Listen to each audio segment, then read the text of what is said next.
নারায়ণগঞ্জের বন্দরে মনিরুজ্জামান হত্যা মামলায় দুই সহোদরকে গ্রেপ্তার করেছে পুলিশ। বুধবার দুপুরে সংবাদ সম্মেলনে এই তথ্য জানায় পুলিশ। অতিরিক্ত পুলিশ সুপার আমির খসরু জানান, গেল ৭ জুন বন্দর উপজেলার মুরাদপুরে নিজ বাড়িতে নির্মমভাবে পিটিয়ে হত্যা করা হয় মনিরুজ্জামানকে।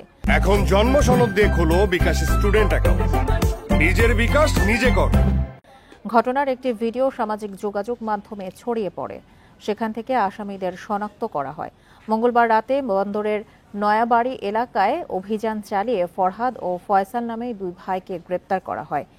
এই মামলায় এখন পর্যন্ত ৩ জনকে গ্রেপ্তার করা হয়েছে। জড়িত অন্যদেরও খুঁজছে পুলিশ।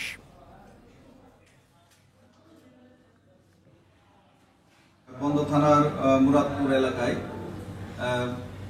মনিরুজ্জামান ওরফে মনু মিয়া নামক একজন ব্যক্তি তার বাড়ির আঙিনায় নির্দয়ভাবে তাকে হত্যা করা হয়। ৯ নম্বর আসামি ফরহাদ প্রধান এবং ১০ নম্বর আসামি ফয়সাল প্রধান, উভয় পিতা সিদ্দিক প্রধান, এদেরকে গ্রেপ্তার করতে সক্ষম হয়েছে।